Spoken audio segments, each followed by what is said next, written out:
Chapter 1। आप मेहनत नहीं, सिस्टम की कमी से थक चुके हैं।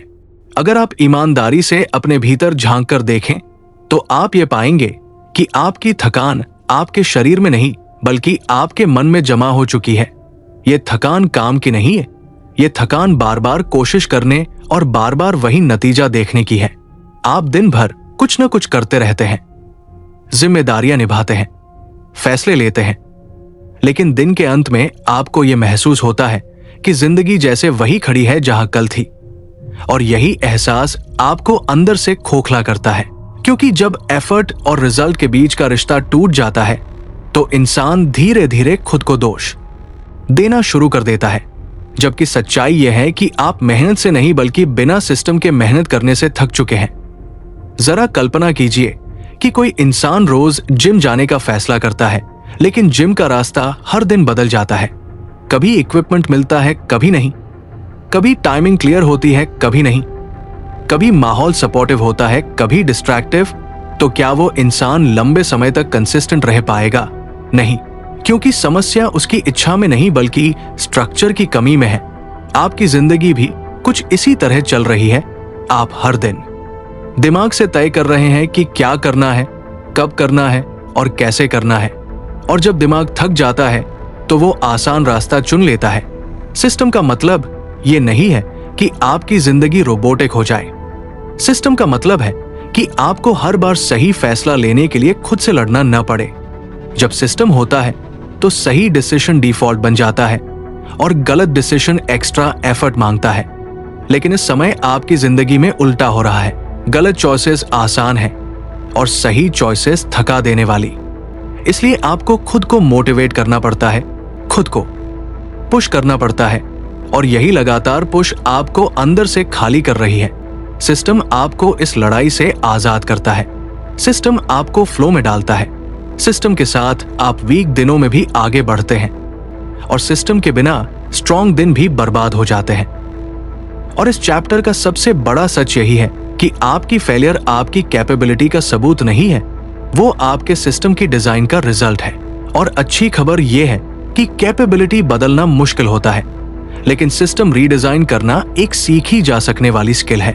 आप खुद को बदलने नहीं आए हैं, आप अपनी जिंदगी को चलाने वाले उस इनविजिबल सिस्टम को समझने आए हैं।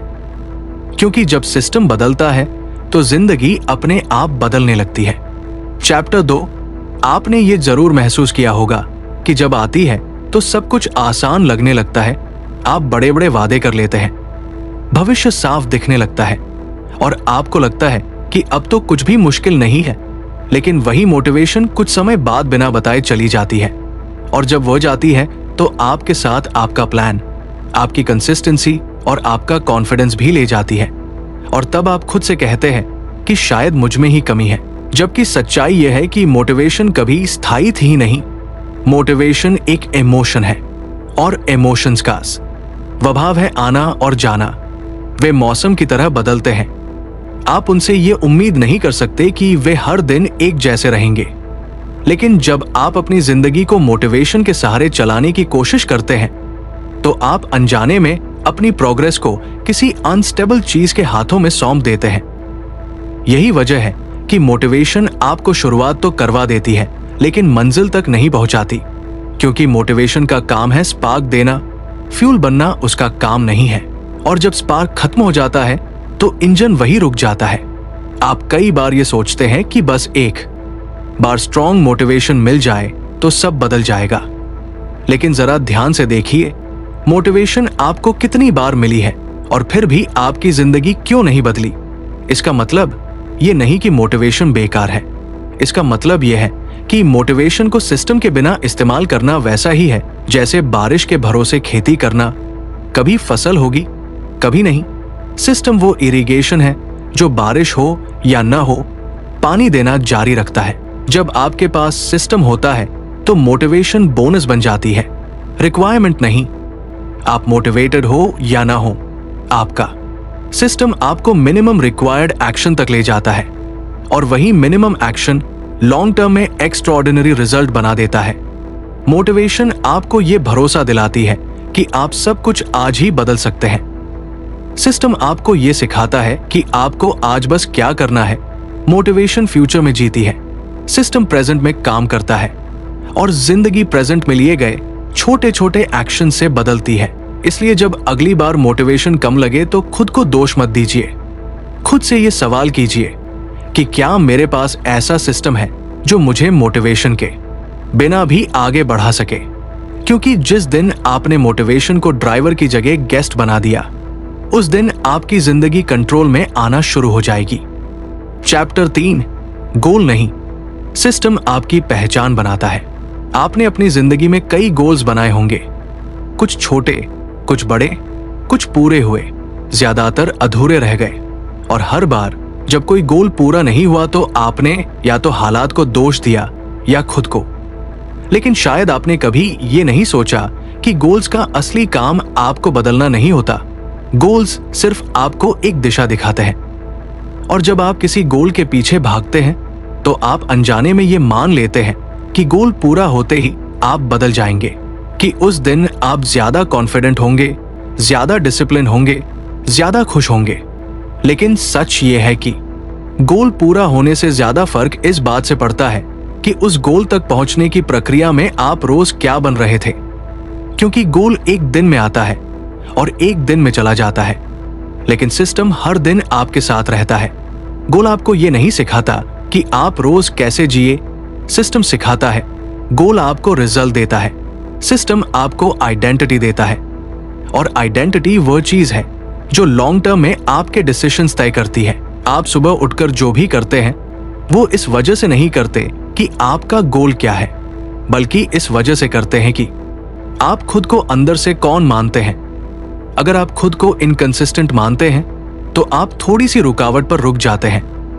अगर आप खुद को डिसिप्लिन मानते हैं तो आप बिना ज्यादा ड्रामा के काम कर लेते हैं। और यही फर्क सिस्टम बनाता है। सिस्टम धीरे धीरे आपके दिमाग को यह सिखाता है कि मैं ऐसा इंसान हूं जो रोज थोड़ा सा करता है। और जब ये आइडेंटिटी बन जाती है तो गोल्स अपने आप बदलने लगते हैं। आप बड़े गोल्स रखने से डरते नहीं हैं, क्योंकि आप जानते हैं कि आपको रोज खुद को मोटिवेट नहीं करना पड़ेगा। आपका सिस्टम आपको उठाकर काम तक ले जाएगा।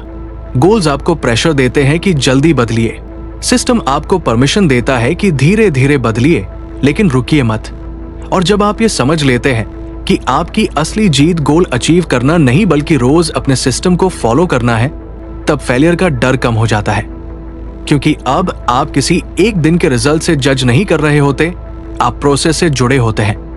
और जिस दिन आपने गोल्स को स्कोरबोर्ड और सिस्टम को गेम बना लिया, उस दिन से आपकी जिंदगी सिर्फ अचीव करने की नहीं बल्कि बनने की जर्नी बन जाती है। चैप्टर 4, आपकी आदतें नहीं, आपकी एनवायरनमेंट आपको चला रही है। आप अक्सर ये सोचते होंगे कि अगर आप अपनी आदतें बदल ले तो जिंदगी बदल जाएगी। लेकिन शायद आपने ये नहीं देखा कि आपकी ज्यादातर आदतें आपने चुनी नहीं है, वे आपको मिली है। आपके कमरे से, आपके फोन से, आपके लोगों से, आपके आसपास की चीजों से। क्योंकि इंसान वही करता है जो उसके सामने सबसे आसान और सबसे ज्यादा विजिबल होता है। अगर आपके फोन में सबसे पहले सोशल मीडिया खुलता है तो आप स्ट्रांग होकर भी उसी पर चले जाते हैं। अगर आपके कमरे में काम करने की जगह क्लटर से भरी है तो आपका मन अपने आप डिस्ट्रैक्ट होता है और फिर आप खुद को ब्लेम करते हैं कि मैं फोकस्ड क्यों नहीं हूं। जबकि फोकस कोई कैरेक्टर ट्रेट नहीं है, वो एक रिस्पॉन्स है आपके एनवायरनमेंट का। एनवायरनमेंट आपको साइलेंटली गाइड करता है, बिना आवाज के, बिना परमिशन लिए। और यही वजह है कि सेम इंसान अलग एनवायरनमेंट में अलग डिसीजंस लेता है। आप वेकेशन पर होते हैं तो जल्दी उठना आसान लगता है, हेल्दी खाना आसान लगता है। और जैसे ही आप पुराने एनवायरनमेंट में लौटते हैं, पुरानी आदतें वापस आ जाती है। इसका मतलब ये नहीं कि आपकी विल पावर वेकेशन पर बढ़ गई थी। इसका मतलब यह है कि एनवायरनमेंट बदल गया था। और सिस्टम वही होता है जो एनवायरनमेंट को डिजाइन करके सही डिसीजन को एफर्टलेस बना दे। जब आप एनवायरनमेंट नहीं बदलते तो आप रोज खुद से लड़ते हैं। और ये लड़ाई आप कुछ दिन जीत सकते हैं, लेकिन हमेशा नहीं। सिस्टम ये नहीं कहता कि आप स्ट्रांग बनिए, सिस्टम कहता है कि आप स्मार्ट बनिए।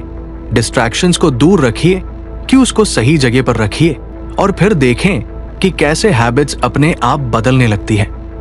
जब एनवायरनमेंट आपके पक्ष में होता है तो डिसिप्लिन की जरूरत कम हो जाती है, और जब एनवायरनमेंट आपके खिलाफ होता है तो डिसिप्लिन भी हार जाता है। इसलिए अगर आप सच में अपनी जिंदगी बदलना चाहते हैं तो हैबिट्स पर गुस्सा करना बंद कीजिए और एनवायरनमेंट को रीडिजाइन करना शुरू कीजिए, क्योंकि जब एनवायरनमेंट बदलता है तो बिना जोर लगाए आपका बिहेवियर बदलने लगता है और वहीं से असली ट्रांसफॉर्मेशन शुरू होती है। चैप्टर 5, स्मॉल सिस्टम्स कैसे बड़े रिजल्ट्स देते हैं। अक्सर आप सोचते हैं कि जब तक आप कुछ बड़ा नहीं करेंगे तब तक जिंदगी में कुछ बड़ा नहीं बदलेगा, इसलिए आप बड़े प्लान्स बनाते हैं, जोरदार शुरुआत करते हैं और फिर कुछ ही समय में थक जाते हैं। लेकिन सच्चाई यह है कि जिंदगी को बदलने वाली चीजें ज्यादातर बहुत छोटी होती हैं, इतनी छोटी कि उन्हें देखकर लगता है कि इससे क्या ही फर्क पड़ेगा, और यही सोच आपको कंपाउंड ग्रोथ से दूर रखती है। स्मॉल सिस्टम का मतलब कोई छोटा सपना नहीं है।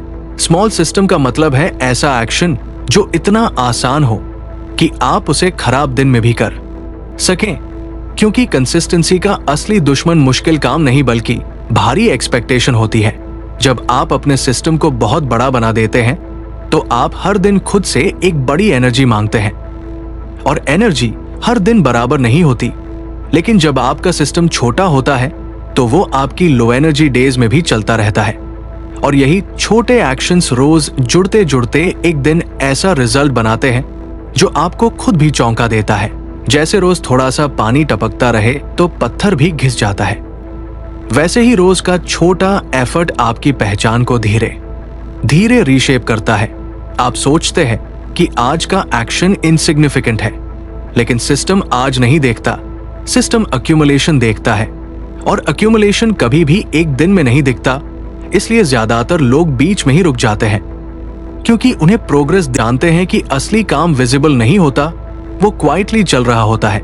स्मॉल सिस्टम आपको परफेक्ट बनने को नहीं कहता, वो आपको प्रेजेंट रहने को कहता है।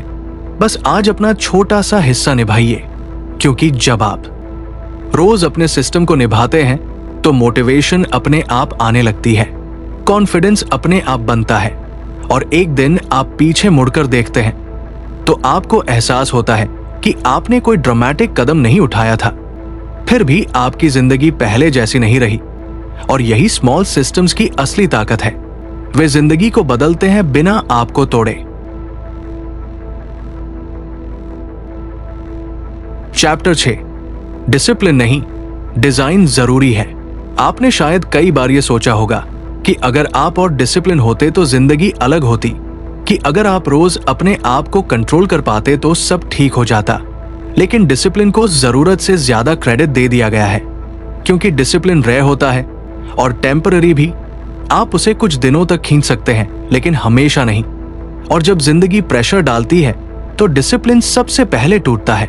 इसलिए अगर आपकी पूरी जिंदगी डिसिप्लिन के भरोसे चल रही है तो वो कभी भी कोलैप्स हो सकती है। सिस्टम इसीलिए डिसिप्लिन की जगह डिजाइन पर भरोसा करता है। डिजाइन का मतलब है पहले से ये तय कर देना कि आपको क्या करना है और क्या नहीं करना है, ताकि उस समय जब आप थके हो, डिस्ट्रैक्टेड हो या इमोशनल हो, तब भी सही डिसीजन लेना आसान रहे। जब आप अपने दिन को डिजाइन करते हैं तो आप विल पावर को बचाते हैं। आप अपने एनवायरनमेंट को ऐसा बना देते हैं कि गलत ऑप्शन दिखे ही नहीं, या कम से कम उसे चुनना मुश्किल हो जाए, और सही ऑप्शन आपके सामने रखा हो। तब डिसिप्लिन की जरूरत अपने आप कम हो जाती है, क्योंकि अब आप फाइट नहीं कर रहे होते, आप फ्लो में होते हैं। डिजाइन आपको फ्यूचर यू से प्रोटेक्ट करता है, क्योंकि फ्यूचर यू हमेशा स्ट्रांग नहीं होगा, वो कभी कभी कंफ्यूज्ड होगा, टायर्ड होगा, और सिस्टम उसी फ्यूचर यू के लिए बनाया जाता है। स्ट्रांग डेज के लिए सिस्टम की जरूरत नहीं होती, सिस्टम वीक डेज को संभालने के लिए होता है। और जब आप अपनी जिंदगी को इस नजरिए से डिजाइन करना शुरू करते हैं तो आप खुद को ब्लेम करना बंद कर देते हैं, क्योंकि अब आप समझ जाते हैं कि फेलियर कैरेक्टर फ्लॉ नहीं बल्कि डिजाइन फ्लॉ होता है, और डिजाइन बदला जा सकता है धीरे धीरे, कामली, बिना ड्रामा के। और जिस दिन आपने डिसिप्लिन को हीरो बनाना बंद कर दिया और डिजाइन को हीरो बना लिया, उस दिन से आपकी जिंदगी स्ट्रगल से शिफ्ट होकर स्ट्रक्चर में आने लगती है। चैप्टर 7, सिस्टम फेलियर का मतलब पर्सनल फेलियर नहीं। जब भी आपका कोई प्लान टूटता है या आपका सिस्टम कुछ समय के लिए काम करना बंद कर देता है, तो सबसे पहला हमला आप खुद पर करते हैं। आप अपने आप को कमजोर, इनकंसिस्टेंट या इनकेपेबल मानने लगते हैं, और यही गिल्ट आपको दोबारा शुरुआत करने से रोक देता है। लेकिन सच ये है कि सिस्टम का फेल होना इंसान का फेल होना नहीं है। हर सिस्टम टेस्ट होता है, टूटता है और फिर बेहतर बनता है। ठीक वैसे ही जैसे कोई मशीन पहले प्रोटोटाइप में परफेक्ट नहीं होती। लेकिन जब आप सिस्टम फेलियर को पर्सनल फेलियर मान लेते हैं, तो आप सीखने की बजाय शर में चले जाते हैं। और शर में इंसान कुछ नया नहीं बनाता, वो सिर्फ छिपने की कोशिश करता है। सिस्टम सोच आपको ये आजादी देता है कि आप बिना गिल्ट के एक्सपेरिमेंट कर सके, कि अगर कुछ काम नहीं किया तो आप खुद को नहीं बल्कि स्ट्रक्चर को एडजस्ट करें। क्योंकि जिंदगी लिनियर नहीं होती, कभी एनर्जी ज्यादा होती है, कभी कम, कभी हालात सपोर्ट करते हैं, कभी नहीं।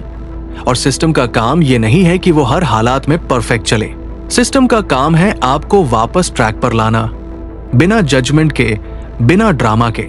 जब आप ये समझ लेते हैं कि गिरना प्रोसेस का हिस्सा है, तो उठना आसान हो जाता है। क्योंकि अब आपको अपनी आइडेंटिटी डिफेंड नहीं करनी होती, आप बस डिजाइन सुधारते हैं। और यही माइंडसेट आपको लॉन्ग टर्म गेम में बनाए रखता है। क्योंकि जो लोग खुद को फेलियर मान लेते हैं, वे बीच में ही खेल छोड़ देते हैं। और जो लोग सिस्टम को फेलियर मानते हैं, वे खेल सीखते रहते हैं, और धीरे धीरे वही लोग आगे निकल जाते हैं। इसलिए अगली बार जब आपका सिस्टम टूटे, तो खुद से ये मत पूछिए कि मुझ में क्या कमी है। खुद से ये पूछिए कि स्ट्रक्चर में क्या चेंज चाहिए।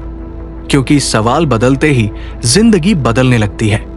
चैप्टर 8, कंसिस्टेंसी का सीक्रेट जो कोई नहीं बताता। ज्यादातर लोग कंसिस्टेंसी को एक मोरल क्वालिटी की तरह देखते हैं। जैसे कोई रोज काम करता है तो वो अच्छा इंसान है, और जो नहीं करता वो कमजोर है। लेकिन कंसिस्टेंसी कोई कैरेक्टर ट्रेट नहीं है। कंसिस्टेंसी एक मैकेनिकल आउटकम है। जब सही चीजों को सही जगह पर फिट कर दिया जाता है, तो कंसिस्टेंसी अपने आप पैदा होती है। आप कई बार ये सोचते हैं कि मैं कुछ दिन करता हूं फिर रुक जाता हूं, इसका मतलब मैं इनकंसिस्टेंट हूं। लेकिन सच ये है कि आप इनकंसिस्टेंट नहीं हैं, आपका सिस्टम इनकंसिस्टेंट है। क्योंकि अगर आपका सिस्टम आपको रोज एक ही डिसीजन लेने पर मजबूर करता है, तो आप थक जाते हैं। कंसिस्टेंसी तब आसान होती है जब डिसीजन लेने की जरूरत ही न पड़े, जब एक्शन पहले से तय हो, टाइम पहले से तय हो और एफर्ट मिनिमम रखा गया हो। तब आपका दिमाग रेजिस्टेंस नहीं बनाता और आप क्वाइटली काम करते चले जाते हैं, बिना इमोशनल ड्रामा के। कंसिस्टेंसी का असली सीक्रेट यही है कि आप हर दिन हाई परफॉर्मेंस ना मांगे, आप हर दिन सिर्फ प्रेजेंस मांगे। सिस्टम ये मानकर चलता है कि आप कभी कभी लो होंगे, डिस्ट्रैक्टेड होंगे, बोर्ड होंगे, और इसलिए वो ऐसे एक्शंस चूज करता है जो उन दिनों में भी हो सके। जब कंसिस्टेंसी इस तरह डिजाइन की जाती है, तो वो प्रेशर नहीं बनती, वो रिदम बन जाती है। और रिदम टूटता नहीं है, वो बस स्लो या फास्ट होता है। और जब आप कंसिस्टेंसी को परफेक्शन से अलग कर देते हैं, तो आप खुद को लंबे समय तक गेम में रख पाते हैं। क्योंकि अब आप एक खराब दिन की वजह से सब कुछ छोड़ नहीं देते, आप बस अगले दिन अपने सिस्टम में वापस आ जाते हैं। और यही साइलेंट रिटर्न ही असली कंसिस्टेंसी है, जो बाहर से दिखाई नहीं देती, लेकिन अंदर से आपकी जिंदगी को बदलती रहती है। चैप्टर 9, जब लाइफ बिगड़ने लगे, सिस्टम कैसे संभालता है। जिंदगी हमेशा प्लान के हिसाब से नहीं चलती। कभी अचानक कोई बीमारी आ जाती है, कभी जिम्मेदारियां बढ़ जाती है, कभी मन भारी हो जाता है। और ऐसे समय में मोटिवेशन सबसे पहले गायब होती है, डिसिप्लिन टूट जाता है और गोल्स इररिलेवेंट लगने लगते हैं। यही वो समय होता है जब ज्यादातर लोग पूरी तरह ट्रैक से उतर जाते हैं, क्योंकि उनके पास ऐसा कोई स्ट्रक्चर नहीं होता जो केओस में भी उन्हें संभाल सके। लेकिन सिस्टम का असली काम अच्छे दिनों में चमकना नहीं, बल्कि बुरे दिनों में आपको गिरने से बचाना होता है। जब लाइफ बिगड़ती है, तो सिस्टम आपको ये नहीं कहता कि आप वैसा ही परफॉर्म करें जैसा आप नॉर्मल दिनों में करते हैं। सिस्टम आपको सिर्फ इतना करने देता है कि आप कंप्लीटली रुक न जाएं, वो मिनिमम एक्शन तय करता है ताकि आप आइडेंटिटी से डिस्कनेक्ट न हो, क्योंकि जिंदगी में सेटबैक्स टेम्पररी होते हैं, लेकिन आइडेंटिटी पर लगाया गया ब्रेक लंबे समय तक असर करता है। सिस्टम आपको ये फ्रीडम देता है कि आप कुछ समय स्लो हो जाए, लेकिन डायरेक्शन न बदले, और यही स्मॉल कंटिन्यूटी फ्यूचर में रिकवरी को आसान बनाती है। जब केओस गुजर जाता है तो वही लोग जल्दी वापस आते हैं जिनका सिस्टम इंटैक्ट रहता है, बाकी लोग फिर से जीरो से शुरू करते हैं, और यही फर्क लॉन्ग टर्म में बहुत बड़ा बन जाता है। सिस्टम आपको कंट्रोल का इल्यूजन नहीं देता, सिस्टम आपको स्टेबिलिटी देता है, ताकि जब लाइफ शेक हो तो आप पूरी तरह टूट न जाए। और जब आप ये समझ लेते हैं कि सिस्टम कठिन समय के लिए होता है, तो आप उसे लक्जरी नहीं बल्कि नेसेसिटी मानने लगते हैं, क्योंकि वही सिस्टम आपकी जिंदगी को एक्सट्रीम परिस्थितियों में भी धीरे धीरे आगे बढ़ाता रहता है। Chapter 10, identity based systems. आप क्या बन रहे हैं? आप जो भी रोज करते हैं वो इस बात का संकेत देता है कि आप खुद को अंदर से कौन मानते हैं, और यही आइडेंटिटी आपकी जिंदगी के सबसे गहरे फैसलों को क्वाइटली कंट्रोल करती है। आप कोई एक्शन इसलिए नहीं करते क्योंकि वह अच्छा है, आप वो एक्शन करते हैं जो उस इंसान के लिए नॉर्मल होता है जिसे आप मानते हैं कि आप हैं। और सिस्टम का सबसे पावरफुल काम यही होता है कि वो धीरे धीरे आपकी आइडेंटिटी को शिफ्ट करे बिना आपको फोर्स किए। जब आप रोज अपने सिस्टम का छोटा सा हिस्सा निभाते हैं तो आपका दिमाग ये सीखता है कि मैं ऐसा इंसान हूं जो ये काम करता है, और यही आइडेंटिटी फ्यूचर में आपके एक्शंस को एफर्टलेस बना देती है। आइडेंटिटी बेस्ड सिस्टम गोल की तरह आपसे ये नहीं कहता कि आपको क्या अचीव करना है, वो आपसे ये कहता है कि आपको क्या बनना है, और बनने की प्रक्रिया हमेशा छोटे छोटे प्रूफ से होती है, बड़े प्रॉमिसेस से नहीं। हर दिन जब आप अपने सिस्टम को फॉलो करते हैं तो आप अपने आप को एक साइलेंट प्रूफ देते हैं कि आप भरोसेमंद हैं, कंसिस्टेंट हैं, कैपेबल हैं, और यही प्रूफ धीरे धीरे सेल्फ ट्रस्ट में बदलता है। जब आइडेंटिटी मजबूत होती है तो हैबिट्स अपने आप अलाइन हो जाती है। आपको ज्यादा सोचने की जरूरत नहीं पड़ती, सही काम करना नॉर्मल लगने लगता है, और यही वो स्टेज होती है जहां प्रोग्रेस स्ट्रगल नहीं बल्कि एक्सप्रेशन बन जाती है, क्योंकि अब आप कुछ अचीव करने की कोशिश नहीं कर रहे होते, आप बस वही कर रहे होते हैं जो आप हैं। और जिस दिन आपने अपने सिस्टम को अपनी आइडेंटिटी से जोड़ दिया, उस दिन आपकी जिंदगी एफर्ट से नहीं बल्कि अलाइनमेंट से चलने लगती है। चैप्टर 11, सिस्टम ओवरलोड और बर्नआउट से कैसे बचें। जब आप सिस्टम्स की ताकत समझने लगते हैं तो एक नया खतरा पैदा होता है, और वो है बहुत ज्यादा सिस्टम्स बना लेना। आप हर चीज को ऑप्टिमाइज करना चाहते हैं, हर घंटे को स्ट्रक्चर देना चाहते हैं, और धीरे धीरे आपकी जिंदगी एक भारी मशीन की तरह महसूस होने लगती है, जहां हर काम एक रूल से बंधा होता है। और यहीं से बर्नआउट शुरू होता है, क्योंकि सिस्टम का उद्देश्य आपकी एनर्जी बचाना होता है, उसे खर्च करना नहीं। सिस्टम ओवरलोड तब होता है जब आप ऐसे सिस्टम्स बना लेते हैं जो आपकी करंट कैपेसिटी से बड़े होते हैं, और फिर आप खुद को ब्लेम करते हैं कि मैं इतने अच्छे टूल्स के बावजूद थक क्यों रहा हूं। जबकि सच ये है कि सिस्टम इफेक्टिव तभी होता है जब वो आपकी एनर्जी का सम्मान करे, नॉट एक्सप्लॉइट इट। सही सिस्टम वो होता है जो मिनिमम वायबल हो, जो आपको सिर्फ उतना करने दे जितना जरूरी है, उससे ज्यादा नहीं। सिस्टम का काम आपको बिजी बनाना नहीं बल्कि इफेक्टिव बनाना है। जब आप अपने सिस्टम को सिंप्लीफाई करते हैं तो क्लैरिटी बढ़ती है, रेजिस्टेंस कम होती है, और बर्नआउट का रिस्क घटता है, क्योंकि अब आप हर चीज को पकड़ने की कोशिश नहीं कर रहे होते, आप कुछ जरूरी चीजों को अच्छे से निभा रहे होते हैं। सिस्टम ओवरलोड से बचने का सबसे आसान तरीका यही है कि आप समय समय पर अपने सिस्टम को ऑडिट करें। देखें कि क्या ये अभी भी आपकी जिंदगी को आसान बना रहा है या सिर्फ कॉम्प्लेक्स बना रहा है। और जब आप कॉम्प्लेक्सिटी छोड़कर सिंप्लिसिटी चुनते हैं तो सिस्टम फिर से आपकी मदद करने लगता है, न कि आपको थकाने लगता है। चैप्टर 13, जब सिस्टम टूट जाए रीस्टार्ट कैसे करें। कभी न कभी ऐसा दिन जरूर आता है जब आपका सिस्टम टूटता हुआ लगता है। आप कुछ समय तक वो नहीं कर पाते जो आपने तय किया था, रूटीन बिगड़ जाता है, और मन में ये डर बैठने लगता है कि शायद सब फिर से जीरो हो गया। लेकिन सिस्टम का असली टेस्ट यही होता है कि वो टूटने के बाद आपको कितनी जल्दी और कितनी शांति से वापस ला सकता है। रीस्टार्ट का मतलब ये नहीं है कि आप सब कुछ फिर से परफेक्ट बनाइए। रीस्टार्ट का मतलब है कि आप वहीं से एक छोटा सा कदम उठाइए जहां आप खड़े हैं, बिना गिल्ट के, बिना सेल्फ लेक्चर के, क्योंकि गिल्ट आपको एक्शन से दूर करता है और सिंप्लिसिटी आपको एक्शन के पास लाती है। जब सिस्टम टूटता है तो ज्यादातर लोग या तो सब छोड़ देते हैं या फिर बहुत बड़ा कमबैक प्लान बनाते हैं, और दोनों ही रास्ते फेलियर की तरफ ले जाते हैं। सही रास्ता यह है कि आप अपने सिस्टम को मिनिमम पर रीसेट करें, इतना मिनिमम कि उसे करना आपको आसान लगे, ऑलमोस्ट ट्रिवियल लगे, ताकि आपका दिमाग रेजिस्टेंस न बनाए। रीस्टार्ट का असली काम रिजल्ट बनाना नहीं, बल्कि आइडेंटिटी को रिकनेक्ट करना होता है।